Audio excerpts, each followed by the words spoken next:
The Upanishads in two parts. Part 1, translated by F. Max Muller. Aitareya Aranyaka 2nd Aranyaka 1st Aitareya 2nd Kanda. People say, Uktha Uktha, hymns, hymns, without knowing what Uktha, hymn, means. The hymn is truly to be considered as the earth, for from it all whatsoever exists arises. The object of its praise is Agni, fire, and the 80 verses of the hymn are food. For by means of food one obtains everything. The hymn is truly the sky, for the birds fly along the sky, and men drive following the sky. The object of its praise is Vayu, air, and the 80 verses of the hymn are food. For by means of food one obtains everything. The hymn is truly the heaven, for from its gift, rain, all whatsoever exists arises. The object of its praise is Aditya, the sun, and the 80 verses are food, for by means of food one obtains everything. So much with reference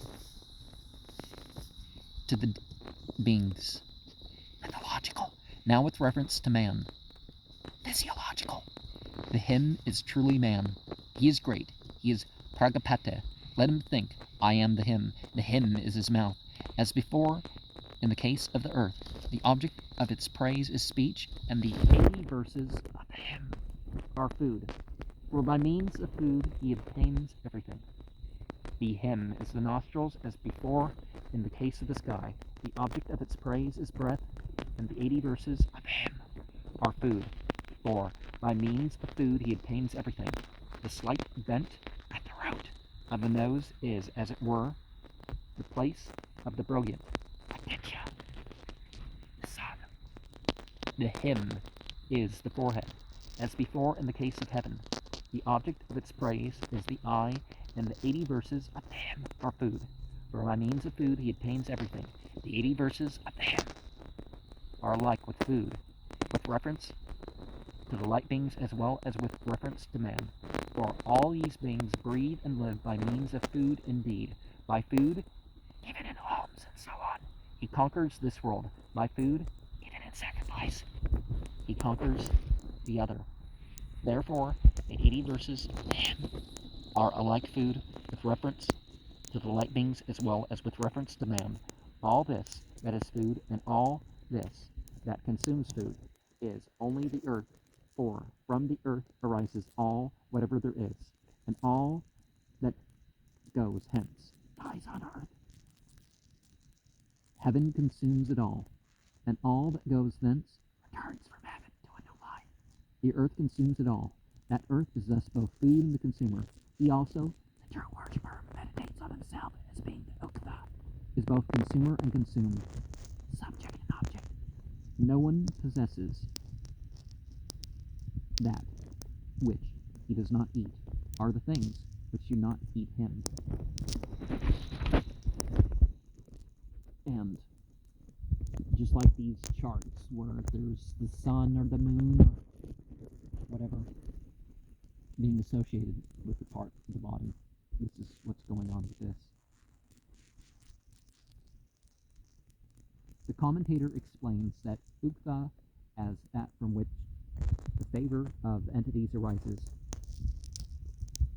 Uttish, Satya, Anana, Devata, Prasada, Ita, Vyut, Tata.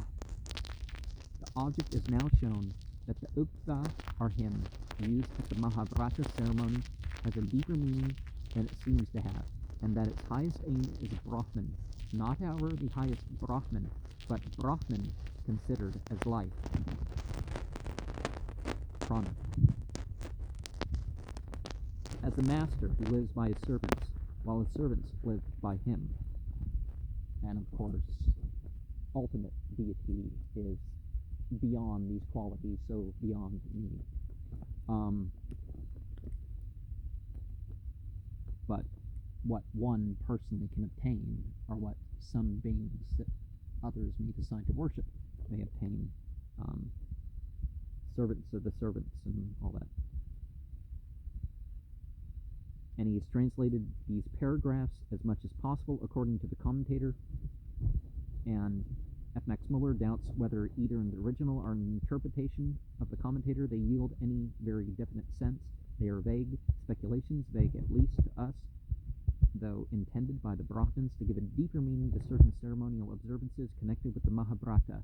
The Ukta, or hymn, which is to be meditated on as connected with the sacrifice, is part of the Mahabharata, an important ceremony to be performed on the last day, but one, the 24th, of the Gaba Mayana sacrifice. That sacrifice lasts a whole year, and its performance has been fully described in the Brahmanas and Aranyakas.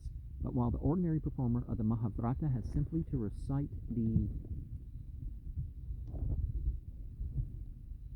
Ukta or Nishkavalya Sastra, consisting of 80 verses, Turka, and the Gayatri, Brahati, and Ushne meters, the more advanced worshipper or priest is to know that this Ukta has a deeper meaning, and is to meditate on it as being the earth, sky, heaven, also as the human body, mouth, nostrils, and forehead. The worshipper is in fact to identify himself by meditation with the Ukta in all its senses, and thus to become the universal spirit, or Haranyagarbha.